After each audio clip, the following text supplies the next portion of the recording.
Hello friends and welcome to Social Healers. तो आज हम जिस टॉपिक पे बात करेंगे, एक सेकंड नहीं, तो क्या आपके साथ भी ऐसा होता है कि बहुत ज़रूरी कोई बात चल रही हो और मोबाइल का नोटिफिकेशन अचानक से आ जाए, या फिर आप एक बॉस की बहुत ज़रूरी मीटिंग में बैठे हों और धीरे धीरे आप टेबल के नीचे से अपना मोबाइल स्क्रॉल कर रहे हो, या फिर दो दोस्त आपस में बात कर रहे हो तो भी आपका ध्यान आपके दोस्त की बात पे नहीं रहता है। यहाँ तक कि आपने ये भी देखा होगा कि शोले मूवी के बारे में आपको पढ़ना था और शोले मूवी के को छोड़ करके आपने अमिताभ बच्चन जी के बारे में पढ़ लिया, आपने अमजद खान जी के बारे में पढ़ लिया, रेखा के बारे में पढ़ लिया और बसंती को भी ढूंढ डाला, लेकिन आपने शोले के बारे में कुछ नहीं पढ़ा। तो अगर ये सारी चीजें आपके साथ हो रही है ना, तो आप अकेले नहीं है, ऐसा सबके साथ लगभग होता है। इसे हम बोलते हैं मल्टीटास्किंग, लेकिन ये इररेलेवेंट मल्टीटास्किंग है, मतलब कि इससे आपकी प्रोडक्टिविटी बढ़ती नहीं है बल्कि घटने लगती है। तो आज हम बात करेंगे कि क्या क्या इसके नुकसान है, इसका साइंटिफिक रीजन क्या है कि क्यों हम ऐसा करते हैं और कैसे हम इससे बच सकते हैं। ये सारी चीजें आपको इस वीडियो में मिल जाएगी, तो बने रहिए। कैलिफोर्निया यूनिवर्सिटी की ग्लोरिया मार्क के रिसर्च के मुताबिक अगर एक बार दिन में हम किसी काम को करते करते भटक करके दूसरे चीज़ पे शिफ्ट करते हैं, यानी कि अगर आप कोई चीज़ पढ़ रहे हैं और आपका नोटिफिकेशन आ जाए, तो आप कम से कम 25 मिनट बाद ही अपने ओरिजिनल काम पर वापस आ पाएंगे। तो अगर आप सोचो कि दिन में एक बार 25 मिनट आप वेस्ट कर रहे हैं अपने काम को करते हुए, तो दिन भर में कितने काम ऐसे होंगे जिसमें आप वेस्ट करेंगे, और पूरा टाइम जोड़ने पे पूरा दिन ही आपका लगभग एक वेस्टेज के बराबर लगेगा आपको। इसके साथ एक और रिसर्च है जो कि स्टैनफोर्ड यूनिवर्सिटी के क्लिफर्ड नेस द्वारा की गई है। उनके अकॉर्डिंग अगर हम मल्टीटास्किंग करते हैं या फिर हम अपने एक कंटेक्स्ट को स्विच करके बार बार दूसरे कंटेक्स्ट की तरफ जा रहे हैं, तो इससे हम महत्वहीनता का शिकार बन जाते हैं, अर्थात हम अपने कामों को महत्व देना कम कर देते हैं। और ये चीज़ें केवल और केवल काम तक सीमित नहीं रहेंगी, इनका इम्पैक्ट हमारे रिश्तों पे भी पड़ेगा और धीरे धीरे हम अपने रिश्तों को भी कम तवज्जो देना शुरू कर देंगे। आइए एक बार थोड़ा हम साइंटिफिक तरीके से समझने की कोशिश करते हैं कि ऐसा क्यों होता है कि कोई भी नोटिफिकेशन आने पर या कोई मैसेज आने पे या कोई दूसरी स्क्रीन दिखने पर हम इस तरीके से विचलित हो जाते हैं। इसका कारण ये है कि हमारे शरीर के अंदर एक हैप्पी केमिकल, जिसको हम डोपामाइन बोलते हैं, उसका रश होता है। जब भी कोई नोटिफिकेशन आता है तो हमारे अंदर एक उत्सुकता बढ़ती है, हम उत्तेजित हो जाते हैं और ये देखने के लिए कि किसने हमें मैसेज किया है, कहीं कोई बहुत ज़रूरी बात तो नहीं है, या हमारे उस वाले दोस्त ने या उस वाली गर्लफ्रेंड ने कहीं ऐसा मैसेज तो नहीं कर दिया है। तो ये सारी चीज़ें जो है हमारे अंदर एक डोपामाइन रश को पैदा करती हैं।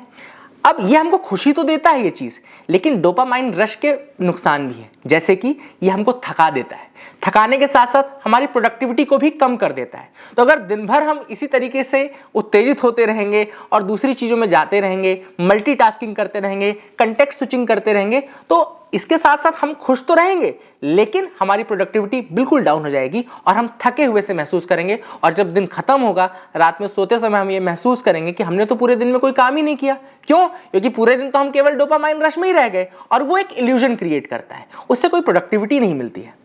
तो इसका सलूशन क्या है, किस तरीके से हम इसको दूर कर सकते हैं? तो जैसा कि आप इस टाइटल में पढ़ेंगे वीडियो में कि माइंडलेस ब्राउजिंग को आपको बंद करना है, माइंडलेस ब्राउजिंग को आपको खत्म करना है। उसके करने के बहुत सारे तरीके हैं। फॉर एग्जांपल, जब भी आप कोई ज़रूरी काम करने बैठें, फॉर एग्जाम्पल अगर आप पढ़ने बैठे हैं, तो अपने फ़ोन को अपने से दूर रखिए, उसको फ्लाइट मोड पे रखिए, तथा उसमें किसी प्रकार के नोटिफिकेशन आने की संभावना ना रहे, ये आप मेक श्योर करके बैठें। दूसरी इंपॉर्टेंट चीज़ है कि आप मेडिटेशन को अपनी ज़िंदगी में उतारिए।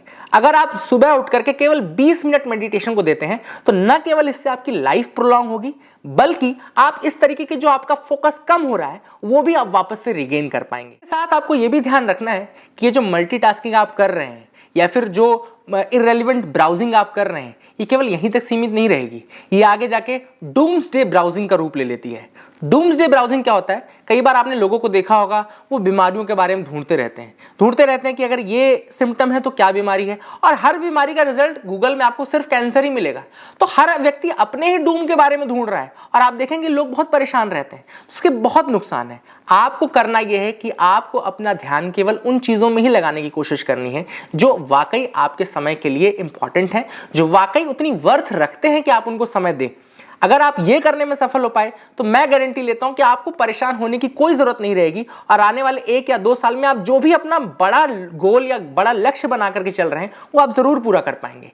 ये मल्टीटास्किंग अच्छी चीज होती है एक हद तक, लेकिन अगर आप उस सीमा को पार कर देते हैं और इररेलेवेंट मल्टीटास्किंग करने लगेंगे तो फिर से आपको कोई फायदा नहीं होने वाला है, यह आपको केवल और केवल डूम की तरफ ही ले जाएगा। इसीलिए जैसा कि टाइटल में मैंने लिखा है कि ये एक जोक की तरह है जो आपका दिमाग और आपका खून और आपका समय तीनों चूस रही है, ठीक है ना। तो आपको इससे बचने ध्यान देना है कि आप केवल उन चीजों को ही समय दें जो वाकई में उतनी वर्थ रखती हूं, जैसे कि आपका परिवार। अरे अपने माँ बाप को समय दीजिए, अपने अच्छे रिश्तों को बनाने में समय दीजिए, आप अपने करियर के प्रति सचेत रहिए, उसको समय दीजिए। पर इस तरह की माइंडलेस ब्राउजिंग, इस तरह की मल्टीटास्किंग जो आपका खून चूस रही हो एक जोंक की तरह, उससे दूर रहिए। थैंक यू, फिर मिलेंगे एक नई वीडियो के साथ। Thank you.